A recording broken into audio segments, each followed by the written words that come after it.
बाबूजी 3 रेडियो? अच्छा 3 क्यों रखे बाबूजी? विभिन्न प्रकार के काम होते हैं उससे। अच्छा, एक कारवा है आपके पास? 2 कारवां हैं। 2 कारवा हैं? हाँ तो सुनता ही तो मैं, हाँ। है ना, सुनता तो हूँ।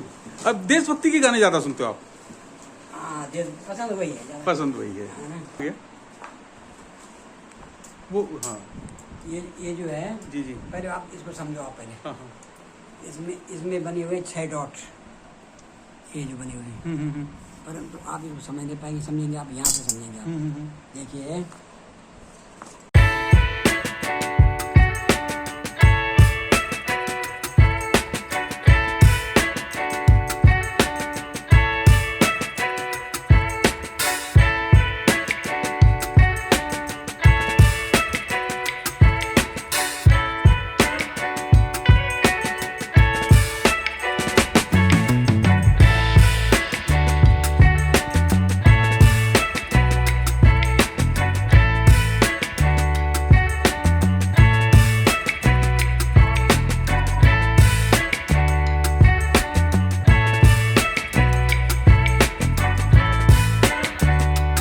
नमस्कार, डुगडुगी आपका अभिवादन करता है। मैं हूं राजेश पांडे और आज मैं पहुंचा हूं पशुलोक में। ऋषिकेश स्थित पशुलोक में ये विस्थापित क्षेत्र है और यहाँ पर मैं मुलाकात कर रहा हूं श्री ऋषि राम भट्ट जी से। भट्ट जी एक ऐसे व्यक्तित्व हैं जो हमेशा खुश होकर बात करते हैं और आपका आशीर्वाद हमारे साथ अक्सर बना रहता है। और आपके बारे में मैं बता दूं कि आप उत्तरकाशी स्थित राजकीय इंटर कॉलेज से सेवानिवृत्त प्रधानाचार्य हैं और आप ब्रेल लिपि में रचनाएं करते हैं, कविताएं लिखते हैं, गीत लिखते हैं और आप चाहते हैं कि हर व्यक्ति खुश रहे, हर व्यक्ति की खुशी की कामना आप करते हैं। आपसे आज जब मैं मुलाकात करने आया तो आप इंतज़ार कर रहे थे कि राजेश कब आए और कब मैं राजेश के साथ अपनी बातचीत को जारी रखूं। सर, आपका स्वागत है डुगडुगी में। मैं आदरणीय पांडे जी को और उनके मित्र, हमारे मित्र मनोज जी को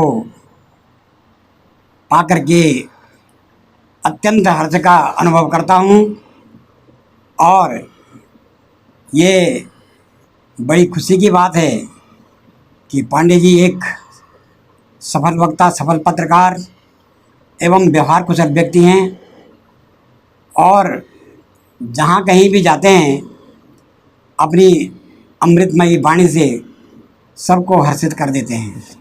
आगे जो भी प्रश्न आप मुझसे पूछेंगे मैं प्रयास करूंगा कि उनका उत्तर दे पाऊं, यही मेरी इच्छा है। ऋषि राम भट्ट जी को अगर कहा जाए कि आप हौसले का दूसरा नाम है, आप संघर्षों पर जीत का दूसरा नाम है, तो कोई अतिशयोक्ति नहीं होगी। भट्ट जी, मैं आपसे जानना चाहूँगा कि एक हादसा आपके जीवन में हुआ था जब आप बहुत छोटे थे, तब आपने होश भी नहीं संभाला था, एक हादसा आपके साथ हो गया था। उसके बाद आपका जीवन संघर्ष से भरा रहा, पर आपने अपने जीवन में बहुत सारे लोगों का उद्धार किया है, उनका साथ दिया है, उनको सहयोग दिया है। तो आपके जीवन का जो सफ़र है उसके बारे में जानना चाहेंगे।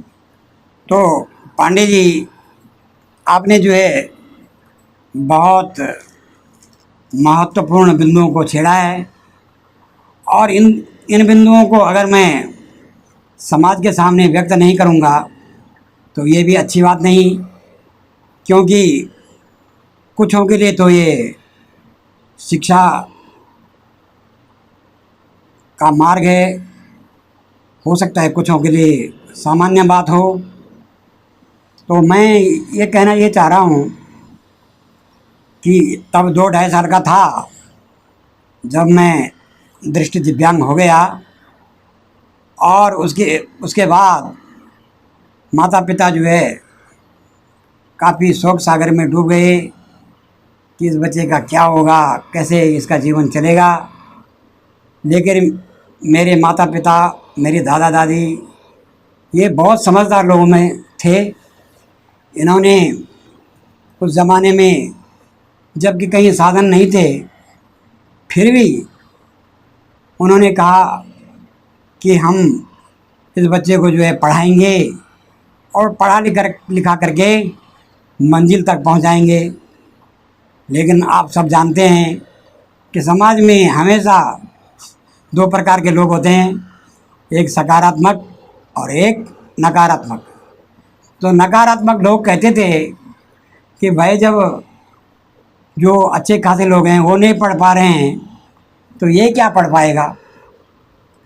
तो मैंने उनको भी सुना और उनको सुना, दोनों को सुना, लेकिन अपने जीवन में मैंने गांठ बांधी कि अगर मुझे अवसर मिलेगा तो मैं अपने जीवन को अच्छा से बनाने का प्रयास करूँगा।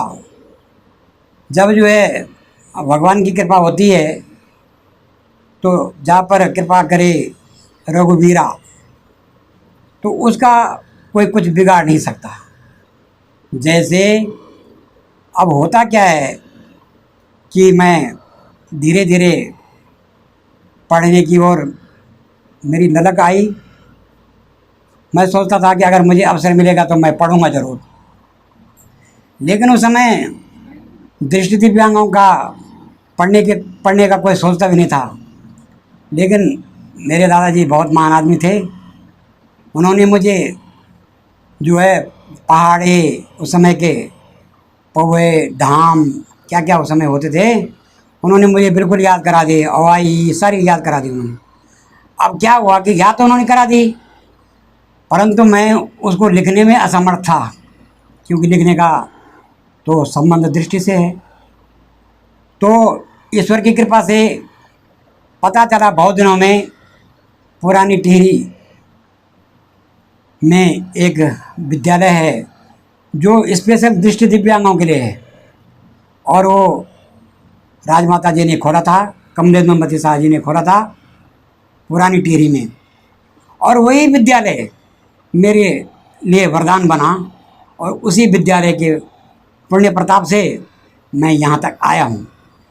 अब अगर वो विद्यालय नहीं होता, वहाँ स्पेशल टीचर ना होते, वहाँ स्पेशल पढ़ाई की व्यवस्था ना होती, तो फिर हम पढ़ते कैसे, बहुत मुश्किल था। लेकिन कहते हैं ना कि मेहनत करने वालों की, हिम्मत करने वालों की कभी हार नहीं होती।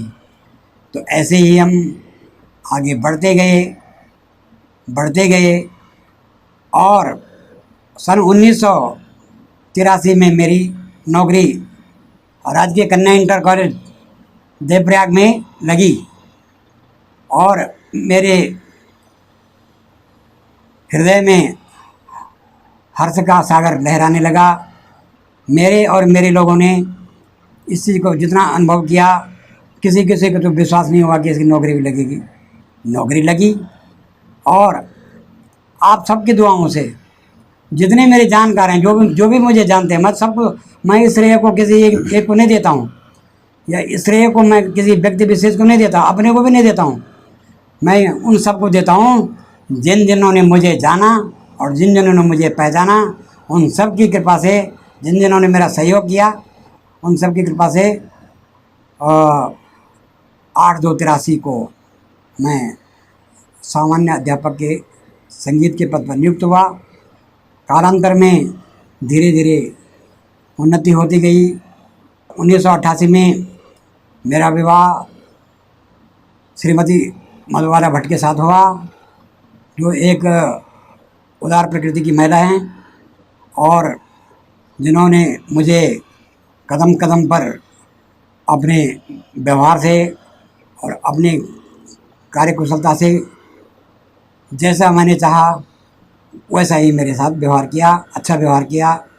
और इस कालखंड में जो है, जैसे ही हमारा विवाह हुआ तब से ही मेरा प्रमोशन शुरू होने लग गया, और मैं प्रमोशन पाते पाते प्रधानाचार्य के पद पर पहुंच गया, जो क्लास 2 का एक पद होता है। और इस पद से मैं सेवानिवृत्त हुआ, और विद्यालयों में, विभिन्न प्रकार के विद्यालयों में नौकरी की। विभिन्न प्रकार के लोग मिले, अच्छे भी मिले, कई लोगों को मैंने सुधारा, कई लोगों को मैं प्रेरणा का स्रोत बना। तो सबका अपने जीवन में सबका महत्व है। अपने जीवन में चींटी से लेकर और हाथी तक उसी परमात्मा के बनाए हुए ही मैं पांडे जी से अपनी निवेदन करूँगा। जी जी जी।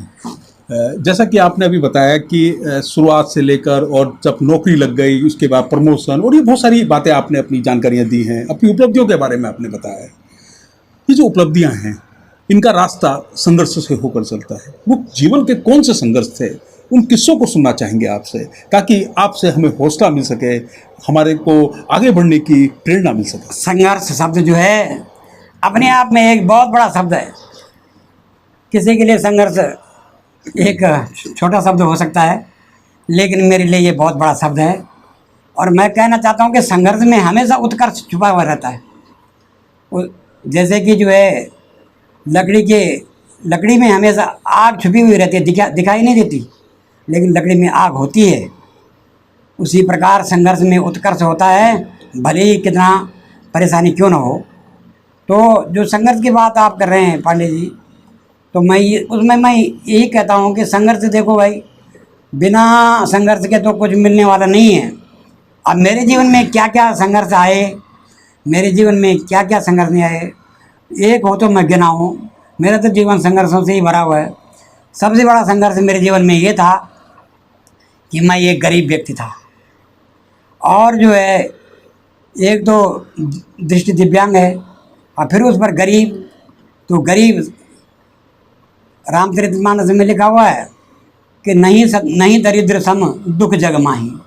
दुनिया में दरिद्रता से बढ़कर के कोई दुख नहीं, चाहे अब हो चाहे तब हो। लेकिन अब क्या होता है कि जब समय साथ नहीं देता है तो दरिद्र व्यक्ति जो है हाथ पाँव आँखें सब कुछ सारी इंद्रियां ठीक होने पर भी वो गरीबी में रहता है। क्यों उसका साथ समय नहीं देता।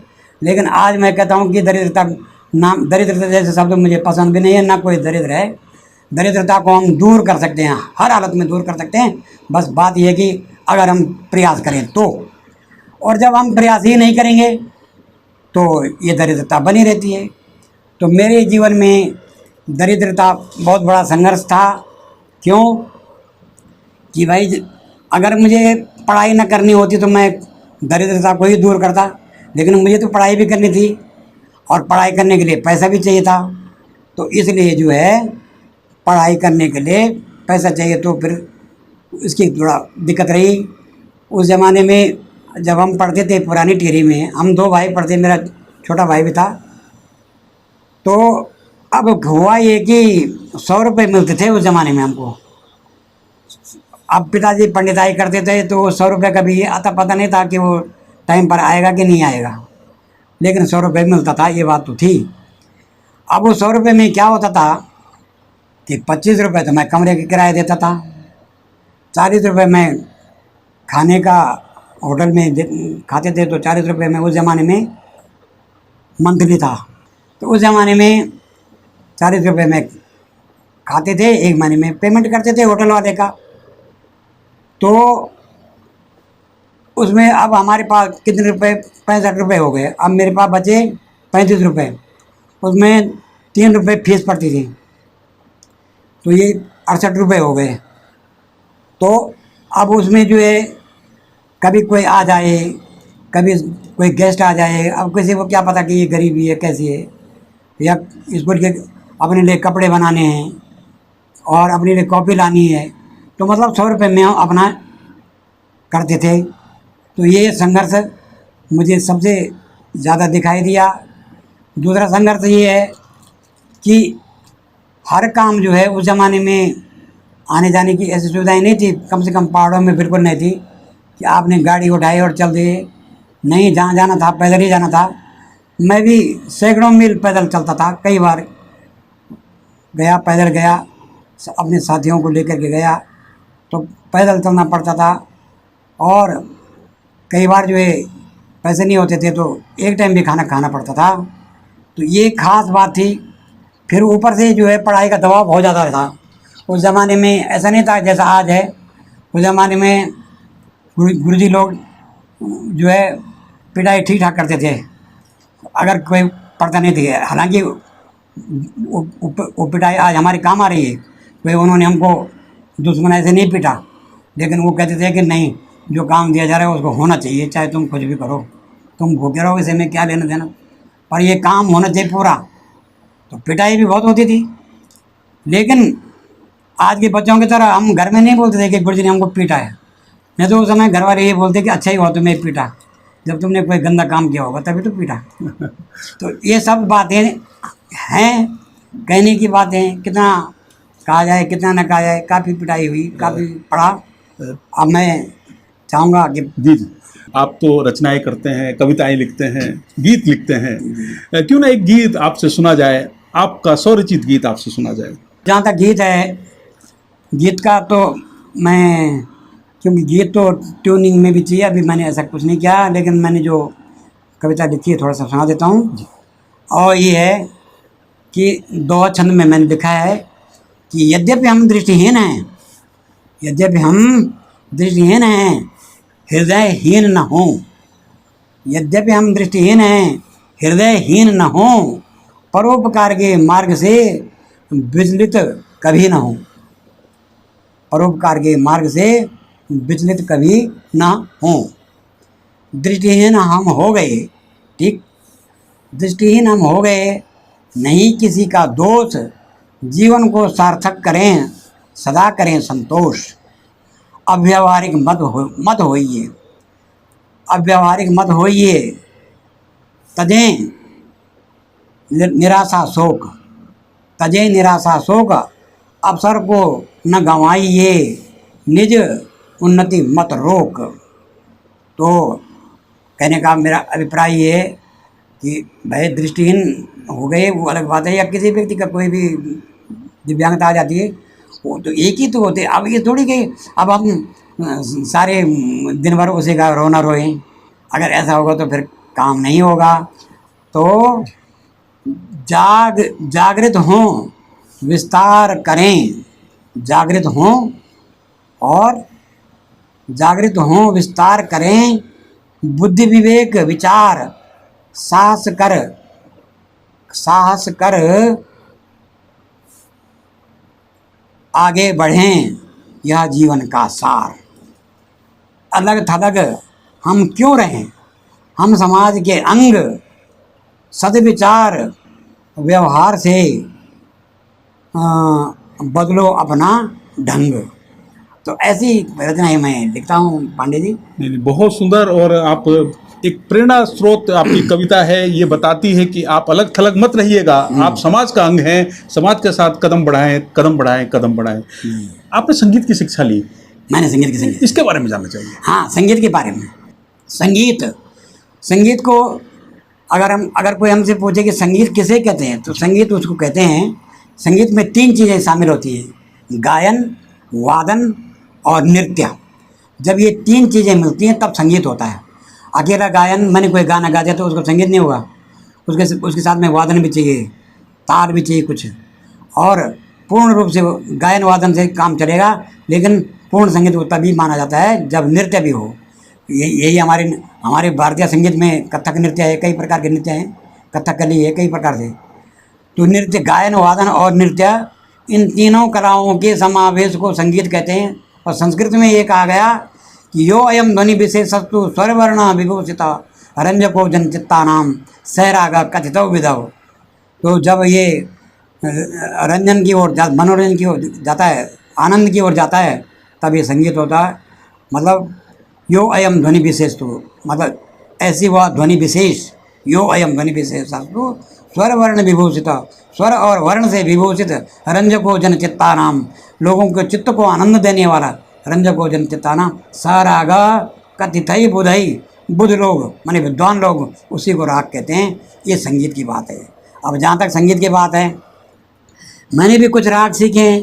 अब क्योंकि मैं काफ़ी समय हो गया उनके बारे में जानता भी हूँ, पर उतना गाना संभव अब नहीं हो पाता, क्योंकि अब आवाज़ में भी उतनी लोच नहीं है।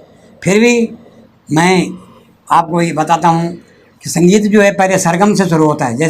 जैसे ABCD से अंग्रेजी शुरू होती है, OIC से देवनागरी शुरू होती है, वैसे सरगम सारे गामा पादानी, ये जो है संगीत से शुरुआती होती है।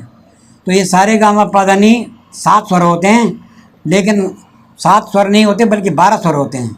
7 स्वर शुद्ध होते हैं और 12 स्वर जो हैं कोमल होते हैं। तो जब ये 12 स्वर मिल करके बनते हैं तब ये सरगम माने जाते हैं। जैसे हमने कहा सा रे गा मा पा दा नी सा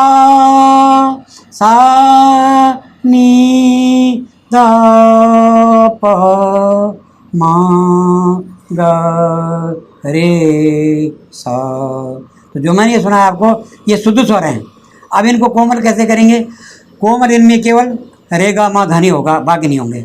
ये सा और पा हमेशा अचल होते हैं, ये नहीं बदलते कभी नहीं। रे गा मा धा इनके दो दो रूप होते हैं, सा रे गा मा पा दा नी सा नी दा प मा गा रे सा। इसके लिए बहुत अभ्यास करना पड़ता है, बहुत समझ रखना पड़ता है, नहीं तो आम आदमी इसको ऐसे नहीं समझ सकता। तो ये कहना चाहता हूँ कि दुनिया में जितने भी गाने हैं, जो कुछ भी हम गाते हैं, वो किसी न किसी राग में बंधे हुए होते हैं। इस समय हिंदुस्तान में लगभग 200-250 राग प्रचलित हैं, और इन 250 जो राग हैं सबको तो कोई बिरला ही जानता होगा, लेकिन 8-10 राग, 10-12 राग, 20-25 राग, 100-50 राग लोगों की जानकारी में रहते हैं। मैं अभी आपके हाथ में एक कुछ रचनाएं देख रहा हूँ और ये ब्रेल में हैं। तो ब्रेल आपने कैसे सीखा और कब शुरुआत हुई और कब से आपने इन पर रचनाएं लिखनी शुरू करी? अब ये जो ब्रेल है, ये ब्रेल एक लिपि है। जैसे आप लोग देवनागरी की लिपि का प्रयोग करते हो, तो हमने जब पढ़ना शुरू किया कक्षा 1 में, क्या हमने जब कक्षा 1 में पढ़ना शुरू किया तो ये ब्रेल लिपि हमने तभी से सीखी। क्यों कि हम स्याही से लिखना संभव नहीं है हमारे लिए। आज तो भले ही कंप्यूटर से हम लिख सकते हैं, अगर हम कंप्यूटर सीखेंगे तो चल सकता है, लेकिन उस ज़माने में ये स्पेशल लिपि हमारे लिए होती थी और इसको ब्रेल लिपि कहते हैं। इसका जनक फ्रांस का लुई था, वो भी एक दृष्टि दिव्यांग था। इस ब्रेल लिपि का निर्माण किया, तो वो भी एक प्रकार से इतना बड़ा वैज्ञानिक है वो, उसे हम वैज्ञानिक ही कहेंगे, वैज्ञानिक ही है वो। जो उसने जब अपनी देखा कि मेरी आँखें तो अब खराब हुई, तो अब बड़ा जीवन कैसे चलेगा, तब उसने इस ब्रेल लिपि का निर्माण किया। और ये ब्रेल लिपि हमने हर व्यक्ति, हर जो दृष्टि दिव्यांग है वो तभी से इसको शुरू करता है जब से वो पढ़ना शुरू करता है, क्योंकि पढ़ाई के साथ साथ ही ये शुरू हो जाती है। क्या आप अभी भी रचनाएं करते हैं? अभी भी मैं रचनाएँ करता हूँ। रचना करना मेरा शौक़ है, समय भी पास होता है और अच्छा भी लगता है। और कई लोग बोलते हैं कि रिटायरमेंट के बाद ये समस्या वो समस्या, मैं कहता हूँ मेरे पास कोई समस्या नहीं। क्यों? मेरे पास दिनकर का साहित्य है, मेरे पास महादेवी वर्मा का साहित्य है, मेरे पास जयशंकर प्रसाद का साहित्य है, मेरे पास बहुत कुछ साहित्य है, मेरे पास संगीत है। तो मुझे गाने सुनने का शौक़ है। तो जो लोग बोर की बात करते हैं वो अपने जीवन को शायद ढाल नहीं पाए या परिस्थिति के अनुकूल कर नहीं पाए। जैसा कि आपने अभी बताया कि मुझे गानों का बड़ा शौक है, जी। कौन कौन से गाने आपकी पसंद के हैं? मेरे पसंद के गाने, मैं हर प्रकार के राग भी पसंद करता हूँ, सब प्रकार के पसंद करता हूँ, लेकिन मुझे देश प्रेम के गाने पसंद हैं। जैसे हम लाए हैं तूफान से किस्ती निकाल के, इस देश को रखना मेरे बच्चों संभाल के। आपसे मैं एक दरख्वास्त करूंगा, आपसे एक रिक्वेस्ट करूंगा कि एक गीत जो आपको याद है वो हमारे दर्शकों को सुना दीजिएगा। तो अब गीत एक पूरा पश्चिम का फिल्म है जी। है प्रीत जहाँ की रीत सदा, मैं उसके गीत सुनाता हूँ। भारत का रहने वाला हूँ, भारत की बात बताता हूँ। है प्रीत जहाँ की रीत सदा, जीते हो किसी ने देश तो क्या, हमने तो दिलों को जीता है राम अभी तक नर में है, जहाँ नारी में अभी तक सीता है। इस धरती पे मैंने जन्म लिया, इस धरती पे मैंने जन्म लिया, मैं नित नित शीश झुकाता हूँ, भारत का रहने वाला हूँ, भारत की बात बताता हूँ, है प्रिय जागीरी सदा। बहुत सुंदर, बहुत सुंदर। और आप गाते बहुत अच्छा हैं। अब मैं उतना अच्छा नहीं गा पाता हूँ जितना पहले गाता था, क्योंकि अब जैसे जैसे उम्र बढ़ती है जी। वैसे वैसे सांसों की दिक्कत, फिर शब्दों में और समस्याएं, फिर सबसे बड़ी समस्या है स्मरण शक्ति की, क्योंकि स्मरण शक्ति घट रही है। और जो चीज़ पहले याद थी वो तो याद है, लेकिन अब नई चीज़ याद नहीं होती। हाँ, अगर स्मरण रहे तो तब तो गीत गाने में कोई दिक्कत नहीं है, लेकिन मैं देख रहा हूँ कि आपकी स्मरण शक्ति बड़ी मजबूत है। उतनी नहीं है जितनी पहले थी। उतनी जितनी थी उतनी नहीं है। पर एक सवाल और आपसे जानना चाह रहा हूँ मैं। जी। जब आप पढ़ाते थे बच्चों को, जी जी जी, तो किस तरह से कोई चैलेंज आता था क्या बच्चों को पढ़ाते हैं? बच्चों को पढ़ाते हुए कोई चैलेंज नहीं आता, कोई चैलेंज नहीं आता। लेकिन चक्कर ये कि अगर आपको पढ़ाने का अच्छा ज्ञान है तो आज के बच्चे हों चाहे तब के बच्चे हों चाहे अब के बच्चे हों, मैं ये कहता हूँ कि बच्चा भी ये अच्छी तरह जानता है कि कौन गुरुजी ठीक पढ़ाते हैं और कौन ठीक नहीं पढ़ाते। ये उनको बहुत अच्छा ज्ञान रहता है। अब ठीक पढ़ाने का मतलब उनको भी भगवान ने अक्ल दे रखी है। कई टीचर क्या करते कि पढ़ाते बैठ जाते, लेकिन इधर उधर की बातें करती। अरे भाई, तुम्हारी इधर उधर की बात सुनने के लिए कौन आ रखा है? यहाँ तो कोर्स पूरा करना है, और कोर्स पूरा करना है वो प्यार के साथ में, ताकि बच्चे के समझ में आए। अब कोर्स तो आपने पढ़ाना तीसरा पार्ट है, और आप पता नहीं क्या पढ़ा रहे कि हम तो वहाँ गए थे, ये गए थे, वो गए थे। तो इन बातों, अगर आप फालतू बातें क्लास में करोगे तो फिर जो है आपकी क्लास में हल्ला होगा ही होगा। और अगर आप ठीक टॉपिक पढ़ा रहे हैं और ठीक बुद्धिमानी के साथ, पूरी तैयारी के साथ पढ़ा रहे हैं, कोई भी बच्चा क्यों नहीं करता। हाँ, मैं एक किस्सा कहना चाहता हूँ। वो एक बार कि मैं पढ़ा रहा था, अचानक से घर में कुछ काम पड़ा, तो हमारी श्रीमती जो है क्लास में आ गई, और जब उसने देखा इधर उधर कि अन्य क्लासों में तो शोर हो रहा है और वही हो रहा है, लेकिन मेरे क्लास में एक बच्चा चू नहीं कर रहा, तो उस दिन जो है उसको विश्वास आया कि हाँ, तुम बच्चों को शायद डराते हो। हमने कहा डराने के बाद कोई नहीं, डराते नहीं हम बच्चों, हम प्यार से करते हैं। डराते हम उसको, हमने पढ़ाई के लिए बच्चे पे कभी हाथ नहीं उठाया, लेकिन हाथ हम पिटाई जरूर हम तब की है जब बच्चा बैठे बैठे कुर्सी तोड़ रहा है, बच्चा बैठे बैठे खिड़की तोड़ रहा है, पंखा तोड़ रहा है। अरे ये तो सब पैसे का है, देश का नुकसान हो रहा है, तब वो जरूर मार खाता था। अब तो चाहे उसके पिताई आए, चाहे कोई भी नहीं आएगा पास।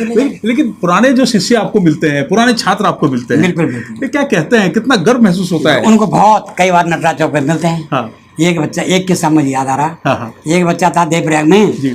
तो वो बीड़ी पीता था। अब जब बीड़ी पीता था तो एक दिन मैंने उसको पकड़ लिया कि मैंने कहा भाई, जब इस कमरे में मैं और एक गुरुजी और 2-3 लोग रहते थे, 2 में से 2 तो बीड़ी पीते नहीं, तीसरा ये तो बीड़ी किसने पिए तो है, तो किसने पिए तो जरूर है। हाँ। अब मैंने जो उस दिन कुछ नहीं बोला जिस दिन बात आई, लेकिन दूसरे दिन मैंने उसको पकड़ लिया जेब में, कैसा तैसे कर। अब उसको मैंने कहा भाई देख, अब मैं तेरे मामा से बोलूँगा क्योंकि तू बीड़ी पीता है। हाँ। क्योंकि उसके मामा जी उसको पढ़ाते थे जी। अब वो तो भाई बहुत डर गया। उसने कहा गुरुजी, मैं आपके पाँव पड़ता हूँ, ये करता हूँ, सो करता हूँ, और आज से नहीं पीऊँगा। मैंने कहा तो ठीक है, तो तू तो नहीं पिएगा, लेकिन मुझे क्या पता कि तू पीता कि नहीं पीता। यहाँ नहीं पिएगा तो कहीं और पिएगा, लेकिन मेरे पास तो प्रमाण होना चाहिए कि तू नहीं पी रहा। जी। लेकिन उसने जो है नाक रगड़ा, बहुत कुछ किया उसने। तो मैंने कहा भाई देखो, बीड़ी पिएगा तो जब तू जानता है कि गरीब बच्चा तू है, पहले तेरी बीड़ी का खर्च तेरा मामा पूरा करेगा, तुझे पढ़ाएगा, तेरा खाना पीना, तो ऐसा नहीं करना चाहिए, तो धोखा दे रहा है, तो अपने गार्जियन को धोखा दे रहा है। तो उसने जो है मेरी बात को गांठ बांधी। ये उस पर ईश्वर की कृपा है, चाहे मेरे पे ईश्वर की कृपा है, जिस पे भी है। तो उसने बीड़ी छोड़ दी।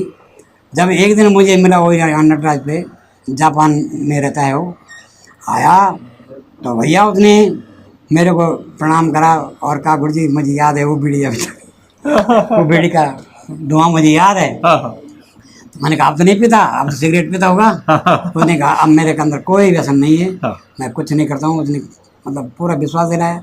अगर ऐसा परिवर्तन होता है तो फिर बच्चे जानते हैं कि बच्चे जानते हैं कि अच्छा बुरा क्या है। सही। तो इसलिए पढ़ाई अगर आप ठीक पढ़ाएंगे, अच्छा पढ़ाएंगे तो समझते हैं बच्चे कि ये गुरुजी ठीक पढ़ाने वाले हैं। और जो ऐसे इधर उधर की करेंगे तब दिक्कत है। आप तो अनुशासन प्रिय रहे हैं। जी जी। आपने स्कूल में ही अनुशासन का जो है लोगों को बड़ा पाठ पढ़ाया है। कोई किस्सा साझा करेंगे? करेंगे। अब एक दिन क्या हुआ कि अनुशासन का जहाँ तक बात है, एक दिन देवप्रयाग की बात है। उस दिन हमारा पैनल हो रहा था। पैनल का मतलब नामिका निरीक्षण बोलते हैं उसको स्कूल की भाषा में। मतलब अधिकारी आते हैं और वो देखते हैं, टीचर्स को भी देखते हैं, सारे स्कूल को भी देखते हैं। बाबू लोग पैसे की जांच करते हैं, स्कूल की जांच करते हैं, जो भी करते होंगे। लेकिन जो टीचर आते हैं, प्रिंसिपल आते हैं और अधिकारी भी आते हैं, तो वो ये देखते हैं कि मतलब पढ़ाई लिखाई ठीक कराते हैं कि नहीं कराते हैं। अपने वो घंटे में आते हैं और खड़े हो जाते हैं। अब जब घंटे में खड़े आ जाते हैं, अब मुझे वो तो पीछे खड़े हो गए, मुझे क्या पता कि कोई खड़ा हुआ कि नहीं हुआ। मान तो भाई हम तो रोज़ ऐसे ही पढ़ाते हैं जैसे पढ़ाते हैं। हमारे वजह से कोई आए ना आए जी। ऐसे तैयारी वो करेगा जो काम चोरी करता है। जी। हमने तो रोज़ ऐसे ही पढ़ाया। अब उस दिन क्या हुआ कि कन्या इंटर कॉलेज की बात है। उन अधिकारी महोदया ने, वो भी मैडम ही थी, पुष्पा मानस जी थी वो, और जाना माना नाम है।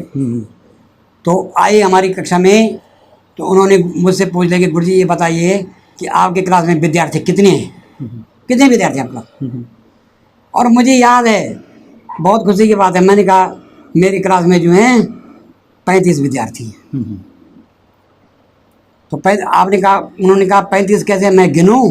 मैंने कहा आप गिनो भाई, मेरे हिसाब से तो 35 हैं। अब हो सकता है गड़बड़ हो, लेकिन मैंने आप कैसे करें? मैंने कहा मैंने इनकी गिनती करी थी, जब पढ़ाई क्लास में आया था मैंने गिनती करी, ये 35 थे। वैसे विद्यार्थी तो 50 हैं, लेकिन 15 आज नहीं आए। तो जब उसने गिने, वो वास्तव में 35 निकले। ओह। और जब 35, और यही प्रश्न उसने 2-3 क्लासों में पूछा। और जब पैनल समाप्त हो गया, जब उन्होंने मीटिंग ली, तो उन्होंने वो कहा कि मुझे ऐसे अध्यापकों पर जो है बहुत नाज होता है कि दृष्टि दिव्यांग होते हुए भी उनको ये पता है कि हमारे क्लास में कितने बैठे हैं, और आप में से किसी ने भी मेरे प्रश्न का सही उत्तर नहीं दिया कि हमारे क्लास में कितने लोग बैठे हुए हैं। किसी ने 20 बताया, किसी ने 25 बताया, मतलब वो गिनती मेल नहीं खाई। तो ये मेरे पास अनुशासन का एक उदाहरण है। उसी प्रकार एक बार जो है टीचरों ने हड़ताल कर दी। अच्छा। अब टीचरों ने जब हड़ताल कर दी तो भाई पढ़ाए कौन, अब बड़ी समस्या हो गया। अब मैं तो हड़ताल पे जा नहीं सकता। वो तो टीचर थे, तो उनका डिमांड थी जो भी था। खैर वो तो कोई क्लास में आए नहीं। अब सारे बच्चे मेरे पास, मैंने कहा भाई कोई घर नहीं जाएगा आज। अच्छा, आप उस समय प्रधानाचार्य थे? मैं प्रधानाचार्य था। हाँ। तो मैंने कहा कोई घर नहीं जाएगा, सब यहीं रहेंगे। अब उन्होंने कहा हम कहाँ फंस गए आज, अब क्या करेंगे हम जब टीचर तो है नहीं। हाँ। तो मैं जब क्लास में बैठा, मैंने सबको एक साथ बिठाया, चाहे वो 6 का था चाहे 12 का था। मैंने एक साथ उनको बिठाया और उनको ऐसे ऐसी कहानी सुनाई, कछुए से लेकर के, खरगोश से लेकर के, और महाभारत से लेकर और रामायण काल तक, ये सारी कहानियाँ उनको सुनाई जितनी मैं सुना सकता था। अच्छी अच्छी कहानी। तो वो बच्चे बोले कि गुरुजी अगर ऐसी कहानी आप हमको सुनाए तो हम कभी नहीं जाएंगे घर, हम घर नहीं जाएंगे। तो उन्होंने अच्छी अच्छी कहानी सुनी। अच्छे अगर बच्चों को पढ़ाना है तो पंचतंत्र की कहानी आज भी, जो दुर्भाग्य से पीछे रख दी लोगों ने, लेकिन पंचतंत्र की कहानियाँ वो कहानियाँ हैं जिनसे आज भी हम ज्ञान प्राप्त कर सकते हैं और अपनी बुद्धि का विस्तार कर सकते हैं। चाहे पंचतंत्र की कहानी हो, चाहे हितोपदेश हो, तो इन कहानियों को पढ़ना चाहिए। ये बुद्धिवर्धक कहानियाँ होती हैं और इन कहानियों को मैंने बच्चों को खूब पढ़ाया है। एक सवाल है जी। सवाल यह है कि 14 सितंबर को हिंदी दिवस था जी, और आपकी रचनाएं हिंदी में होती हैं। जी जी जी। क्या भारत में अंग्रेजी का बोलबाला है? सब लोगों में अपने बच्चों को अंग्रेजी सिखाने की होड़ है? क्या विचार हैं आपके इस बारे में? आपने बहुत अच्छा प्रश्न पूछा, जो मुझे स्वयं बोलना चाहिए था, लेकिन पत्रकार भी एक चमत्कार होता है। तो आपने पूछा, मेरे इस पर बहुत सटीक विचार हैं। और विचार मेरे ये हैं, भाई मैं किसी भी भाषा का विरोधी नहीं हूँ, अंग्रेजी भाषा का विरोधी नहीं हूँ, लेकिन अगर जो है तुम अंग्रेजी को बोल करके अपने को गौरवान्वित समझते हो, तो ऐसी मानसिकता को मैं धिक्कार करता हूँ। निज भाषा उन्नति है, सब उन्नति को मूल, बिन निज भाषा ज्ञान के मिटे नहीं है के असूल। मैं तो आदरणीय मोदी जी का धन्यवाद इसलिए करता हूँ कि जहाँ जाते हैं वो कम से कम हिंदी में तो बोलते हैं। बहुत सही विचार आपने व्यक्त किए हैं और आपसे बात करते हुए बहुत अच्छा लगा। और मैं तो चाह रहा था कि आपसे बात करता जाऊं, पर अब समय की थोड़ा सा एक व्यवस्था होती है और आपने हमें समय दिया, आपने हमारे बातचीत की। चलते चलते एक सवाल पूछूंगा, आपका रूटीन क्या है? सुबह से लेकर शाम तक का क्या रूटीन रहता है आपका? मेरा रूटीन इस प्रकार से रहता है कि मैं सुबह 5 बजे तो उठ ही जाता हूँ। नींद पहले खुल जाए वो अलग बात है, लेकिन कभी कभी खुल जाती है, कभी कभी, लेकिन 5 बजे उठना मेरा अपना धर्म समझता हूँ। मैं 5 से लेकर और 7 बजे तक धार्मिक कार्य सुनता हूँ, चाहे रामचरितमानस हो, चाहे भगवान के भजन हो, पर उससे मेरा दिमागी संतुलन ठीक रहता है। बहुत सारे लोग बोलते हैं कि सुबह सुबह घूमने जाना चाहिए, लेकिन जो हमारा रेडियो है, हमारा टीवी है, ये ज़्यादा से ज़्यादा सुबह सुबह जो है भगवान की बातें करता, तो मैं भगवान की बातें ही ज़्यादा सुनता हूँ। लेकिन अब जहाँ तक घूमने की बात है, तो घूमने आप शाम को निकल जाओ, शाम को तो घूम जा सकते हैं। आपने घूमने तो है, तो उस समय जिस समय भगवत चर्चा होती है, जिस समय कोई ज्ञान की बात होती है, अगर आप 5 बजे से लेकर सुबह 7 बजे तक रेडियो के चैनल, टीवी के चैनल, संस्कार चैनल वगैरह वगैरह देखेंगे, तो हमको इतना ज्ञान प्राप्त होगा कि जिसका कोई याद नहीं। फिर मैं 7 बजे तक मेरा यही कार्यक्रम रहता है। फिर 8 बजे तक जो है फिर मैं अपना नहाना धोना कर लेता हूँ। उसके बाद मैं फिर अपने समाचार सुनता हूँ। 9 बजे मैं नाश्ता करता हूँ। फिर जो है फिर 12 बजे तक 11 बजे तक, अगर 10 बजे तक कोई कार्य बाजार का उनको भी निपटाता हूँ। फिर जो है 1:30-2 बजे खाना खाता हूँ। फिर 2 घंटे आराम करता हूँ। फिर उठता हूँ और फिर अपने उन्हीं कार्यों में व्यस्त हो जाता हूँ। आपने पूरा रूटीन बनाया हुआ है, एक एक समय आपने अपने लिए बिल्कुल आपने उसको फिक्स किया हुआ है। जी जी जी। कि इस समय ये करना है, एक टाइम टेबल आपका बना हुआ है। अभी हम बात कर रहे थे श्री ऋषिराम भट्ट जी से। आप सेवानिवृत्त प्रधानाचार्य हैं राजकीय इंटर कॉलेज उत्तरकाशी से, और सबसे बड़ी बात है कि आप खुश रहते हैं और लोगों को खुश देखना चाहते हैं और आप एनर्जी से भरपूर हैं। जब भी मैं कभी आपसे बात करता हूं तो मुझे लगता है कि मैं ऋषिराम भट्ट जी जो 65 वर्ष के हैं उनसे बात नहीं कर रहा हूं, किसी एक युवा से बात कर रहा हूं। पूरी एनर्जी के साथ आप बात करते हैं। आपने हमें समय दिया, आपका बहुत बहुत आभार, बहुत बहुत धन्यवाद। धन्यवाद आपका भी।